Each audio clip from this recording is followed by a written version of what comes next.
வருண பகவான் காசிபாளைய மண்ணில இன்னைக்கு ஒரு 4 துளி விழுது அப்படின்னா தயவு செய்து சந்தோஷப்படுங்க.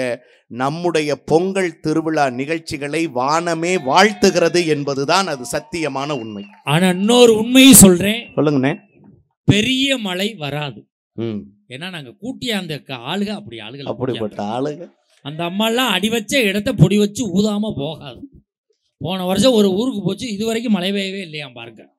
அப்படி ஒரு சாபக்கேடான ஒரு வேலையெல்லாம் செய்யக்கூடிய அம்மா அந்த அம்மா. அதனால இப்போ அந்த ஊருக்கு மறுபடியும் கூப்பிட்டுருக்காங்க. கூப்பிட்டு இந்த அம்மா உருண்டு விரல சொல்லியிருக்காங்க தெருவில், அப்படியா மழை பெய்யான்னு பார்ப்போம். நடுவர்களே, எனக்கு உண்மையிலேயுமே நம்ம கொங்கு மண்டலத்திலேயே என்ன ரொம்ப சிறப்பு தெரியுங்களா? எத்தனையோ நீங்க வந்து செட்டிநாட்டு பகுதியிலிருந்து வந்து, நான் செட்டிநாடு, உண்மையிலுமே கொங்கு நாடு, கொங்கு நாடு, வருஷ நாடு, அந்த ஒரத்த நாடு, தம்பி ராமநாடு, ராமநாடு, எங்க அண்ணனே செல்வராஜன் பழைய கருவாடு, கருவாடு எல்லா பேர் பார்ட்ஸ் போய் இப்பதான் சரியாகிட்டு இருக்கு. இல்ல ஆயில் சர்வீஸ் ஆகி வந்திருக்காரு. நம்ம கூடிய சீக்கிரம் ஆயில் சர்வீஸ் தான் போவோம். நான் கேட்கிறேன் நடுவர் அவர்களே, நல்லா ஒவ்வொருத்தரும் ஒவ்வொரு நடுவர் சொன்னீங்கல்ல, இவ்வளவு தூரம் நான் சொல்றேன் நடுவர் அவர்களே, இவ்வளவு மக்கள் நல்லா உட்கார்ந்து சந்தோஷமா ஒரு நிகழ்ச்சியை, இப்படி நம்ம ஒரு கூட்டத்தை பார்த்து எவ்வளவு நாள் ஆச்சு? இப்படி ஒரு கூட்டத்தை பார்த்து எவ்வளவு நாள் ஆச்சு? நான் கேட்கிறேன், எனக்கு ரொம்ப ரொம்ப மகிழ்ச்சி என்ன தெரியுங்களா? உலகத்திலே நீங்க எத்தனை நாடுகள் போயிருக்கீங்கண்ணே? நான் 7 நாடுகள் போயிருக்கேன். ஒரு கைதட்டல் கொடுங்க. நம்ம ஊர்ல வந்திருக்கிற அண்ணன் 7 வெளிநாடுகளுக்கு போயிருக்கீங்க. ஆமா இல்ல அண்ணே? நான் கேக்குறேன், எல்லாருமே போயிருக்கோம்ல. நான் 7 வெளிநாடு, தம்பி மட்டும் எக்ஸ்ட்ரா 2 நாடு போயிருக்கேன். உமாநாதன் அண்ணே? ஆமா, எக்ஸ்ட்ரா 2 நாடு. வேற எந்தெந்த நாடுகள் கூடுதலா போனாரு? ராம்நாடு, வருஷ நாடு. ராம்நாடு தமிழ்நாட்டுக்குள்ள. ஆமா. நான் கேக்குறேன்னு, இப்படி எத்தனையோ வெளிநாடுகள். ஐயா ஒரே நிமிஷம் நல்லா கேளுங்க. எத்தனையோ வெளிநாடுகள் போயிருக்கீங்க. மகாராஜன் சார் வந்திருக்காங்க, அவங்களுடைய டீம் வந்திருக்காங்கன்னு நீங்க எவ்வளவு அழகா நம்மள ரொம்ப கவனிச்சுக்கிட்டாங்க. உணவு பரிமாறுறது எனக்கெல்லாம் சிங்கப்பூர்ல ஆப்பிள் போன் ஒருத்தர் வாங்கி கொடுத்தாரு. அந்த அளவுக்குலாம் ரசிகர்கள் இருக்காங்க. உண்மையா இருந்தாங்கல்லண்ணே? நான் கேக்குறேன், அவ்வளவு தூரத்துல எவ்வளவோ பெரிய விருந்தெல்லாம் கொடுத்துருக்காங்கல்ல, எவ்வளவோ பெரிய நட்சத்திர ஸ்டார் ஹோட்டல் எல்லாம் தங்கியிருக்கீங்கல்ல, இதெல்லாம் மகிழ்ச்சி. உலகத்துல எவ்வளவு பெரிய ஸ்டார் ஹோட்டல்லையே நம்ம தங்கி இருந்தாலும் உலகத்துல ஒரு உணவின் சுவைக்கு இணையா எதுவுமே கிடையாது. அது எந்த உணவு தெரியுங்களா? பெத்தெடுத்த தாயின் கையால் பிசைந்து கொடுக்கிற ஒரு கவலை உணவுக்கு இணையா ஏதாவது இருக்கானே? ஏதாவது ஈடு இணை இருக்கா? அந்த காலத்துல பாட்டு கொடுத்தாங்க, எங்க இந்த காலத்துல அவங்கவுங்க வாழ்ந்த வாழ்க்கையை நினைச்சு பாருங்க. இப்படி ஊரே, நான் உண்மையா சொல்றேன் நடுவர் அவர்களே, பொதுவா ஒரு விழானா ஊரு கூடி செய்வாங்க. ஆனா இன்றைக்கு ஊர் கூடியதால் தான் விழாவே நடந்து கொண்டு இருக்கிறது என்று சொல்லுகிற அளவுக்கு எவ்வளவு அழகா பண்ணிக்கிட்டு இருக்காங்க காசிபாளையத்துல. இந்த மக்களை பார்த்து மற்ற ஊர் மக்களும் கற்றுக்கொள்ள வேண்டும் என்று சொல்லுகிற அளவுக்கு எல்லோரும் கைதட்டுங்க சார். இது மாதிரி எங்க நடக்கும் இந்த மாதிரி? அவ்வளவு அழகா பண்ணாங்கல்ல. நான் கேக்குறேனே, பாண்டவர் பூமின்னு ஒரு படம், கவிஞர் ஸ்நேகன் ஒரு பாட்டு எழுதினாரு. அவங்கவங்க வாழ்க்கையை நினைச்சு பாத்துக்குங்க. அம்மா கையில வாங்கி கொடுக்கறானே, மனைவிக்கும் அம்மாவுக்கும் என்ன வித்தியாசம் தெரியுமா? என்னப்பா? பசிக்கும் போது சோறு போடுபவள் மனைவி, பசிக்கும் போது சோறு போடுபவள் மனைவி, பசிக்க விடாமல் சோறு போடுபவள் தான் அம்மா. பசிக்க விடாமல் சோறு போடுபவள் தான். அண்ணே சொல்லுங்க. இதை விட நான் வித்தியாசம் சொல்லவா? சொல்லுங்கண்ணே. அம்மா சமையலுக்கும் பொண்டாட்டி சமையலுக்கும் என்ன வித்தியாசம் தெரியுமா? என்னென்ன வித்தியாசம்? மூக்கு பிடிக்க சாப்பிட்டோம்னா சரி அம்மா சமையல், அம்மா சமையல். மூக்க பிடிச்சுக்கிட்டே சாப்பிட்டோம்னா அதான் பொண்டாட்டி சமையல். இன்னொரு வித்தியாசம் இருக்கு. நரைச்ச முடி கிடந்துச்சுன்னா அம்மா சமையல், கருப்பு முடி கிடந்துச்சுன்னா பொண்டாட்டி சமையல். இவ்வளவுதான் வித்தியாசம். அது ஓன் சமையல், ஓன் சமையல். ஆனா எல்லா ஆண்களும் ஒரு வார்த்தை சொல்லுவோம், 1000 தான் வீட்டில் இருக்கிற மனைவி பார்த்து பார்த்து சமைத்தாலும் எங்க அம்மாகை பக்குவம் மாதிரி இல்லைங்கிற ஒரு வார்த்தை சொல்லுவேன். நடுவர் அவர்களே, சட்டை பையை பார்க்கிறவள் மனைவியாக இருந்தால் பிள்ளைகளின் வயிற்று பையை பார்க்கிறவள் தான் தாயாக இருக்கிறாள்னு ஒரு பன்மொழி உண்டு. அந்த அம்மாவை நினைத்து பாண்டவர் பூமியில இந்த காலத்துல ஒரு பாட்டு கொடுத்தானே.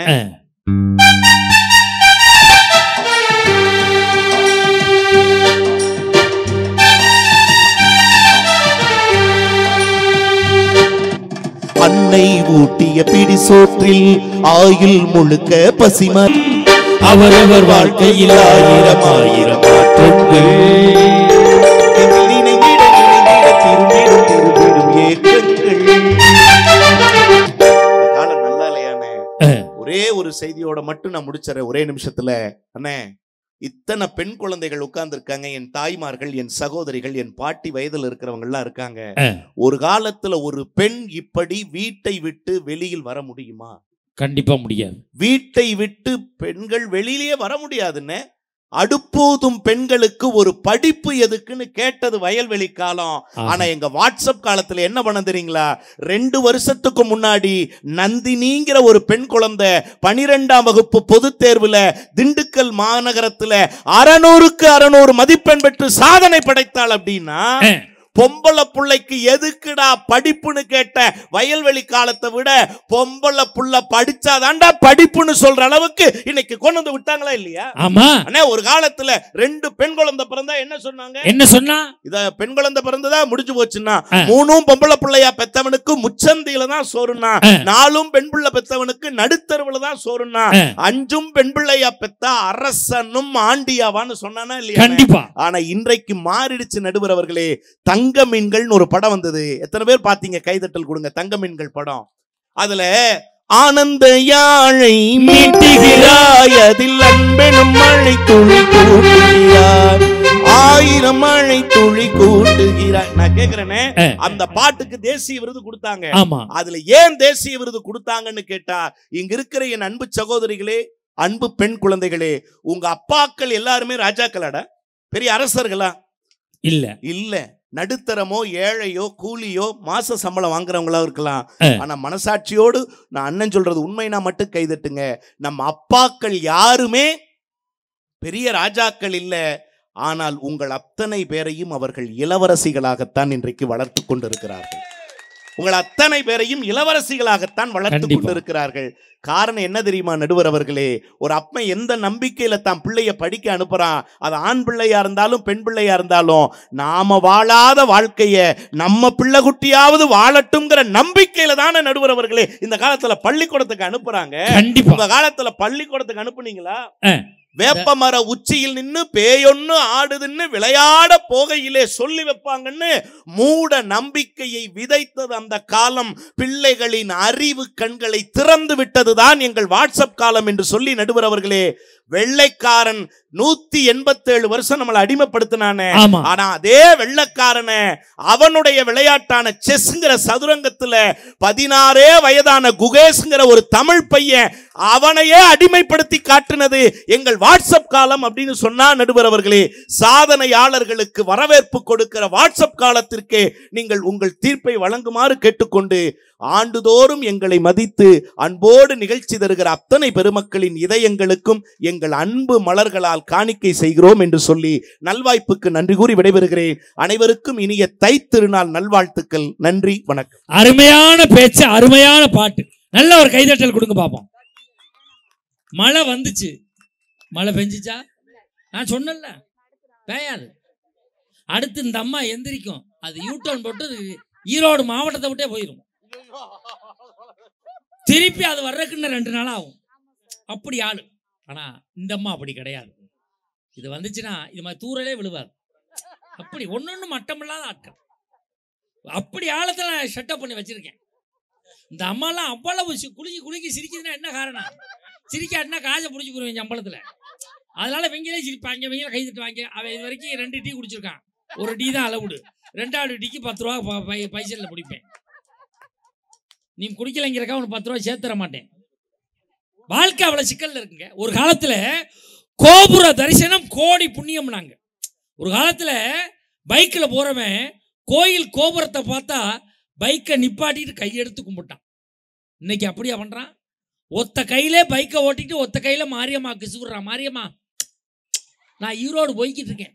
இவர் போய் உண்டியல்ல 1 ரூபா போட்டா லேட் ஆயிருமா, 1 ரூபாய் சுண்டி விடுறார். மாரியம்மா டேக்கி. மாரியம்மா ரிட்டர்ன்ல ஒரு சுண்டு தான். அண்ணன் பைபாஸ்ல மல்லாக்க படுத்து கிடக்கிறாரு. நெத்தியில போய் 1 ரூபா ஒட்டுது. தெய்வத்தை தெய்வமாக பார்க்க வேண்டும். தெய்வத்திட்ட நம்ம ஒன்று செஞ்சோம்னா தெய்வம் நம்மளுக்கு 10 செய்யும். அப்படி இருக்கணும். இன்னைக்கு அப்படியா இருக்கான்? நேற்று எங்க ஊர்ல ஒரு அம்மா 10 ரூபாய மாரியம்மன் கோயில் உண்டியல்ல போட்டு 10 லட்சம் ரூபாய்க்கு கோரிக்கை வைக்கிது. 10 ரூபா ஓட்ட ஒரு 1 லட்சம் ரூபாய் கேட்கலாம்ல. அவர் எவ்வளோ பேருக்கு தான் கொடுக்குறது? 10 ரூபாய் போட்டுவிட்டு எனக்கு வீடு வேணும், கார் வேணும், வீடு வேணும், கார் வேணும். கடைசியில் கொஞ்ச நேரம் ஆச்சு, எனக்கு பேரன் பிறக்கணும், எனக்கு பேரன் பிறக்கணும், எனக்கு பேரன் பிறக்கணும். விட்டேன் ஒரு அறை, உனக்கு பேரனே பிறக்க மாட்டான் அப்படின்னு. ஏன்மா ஏன் சார் அப்படின்னு கேட்டுச்சு.